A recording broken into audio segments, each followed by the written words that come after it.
ფოთის აგრარული ბაზრის ტერიტორიაზე შენობის მესამე სართულზე ამიერიდან ბავშვთა გასართობი ცენტრი ფუნქციონირებს. იგი ბიზნესმენ ნოდარ კორსანტიას დაფინანსებით გაიხსნა. ცენტრს თამაზ ბანცაძე უხელმძღვანელებს, სამხატვრო ხელმძღვანელი კი დარეჯან გეფერიძე იქნება. ცენტრის პრეზენტაცია საზეიმო ვითარებაში მოხდა.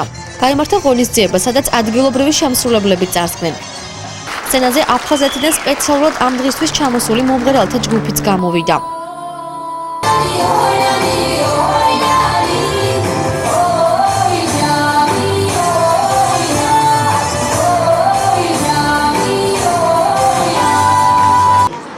პრეზენტაციაზე პატარების გართობისთვის ყველანაირი პირობა იყო შექმნილი, მათ განწყობაზე ზღაპრის გმირები სრულნავდნენ. ბავშვთა გასართობი ცენტრი კვაკვალენდი სამომავლოდ საქველმოქმედო აქციების ჩატარებას გეგმავს. მე თქვენი ეთერიდან 1 ივნის დავპირდი მათ, რომ იქნებოდა ბავშვთა გასართობი ცენტრი და ეს ოცნებაც ახდა ამ ქალაქში.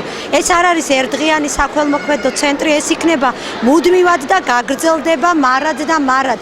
ელოდება ფოთელ ბავშვებს უამრავი სურპრიზები და უამრავი გასართობი პროგრამები. საერთო ჯამში ფოთის განვითარებისთვის ეს არის აუცილებელი.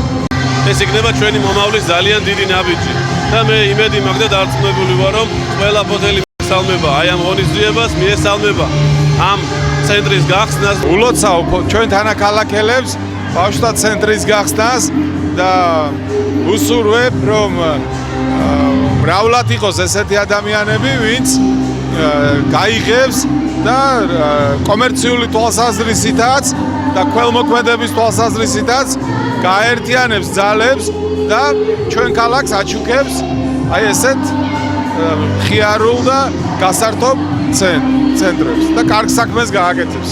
ბავშვთა გასართობი ცენტრის პრეზენტაციას გრძნელობა მოკლებული ბავშვებიც ესწრებოდნენ, მათ ორგანიზატორებისგან საჩუქრები გადაეცათ.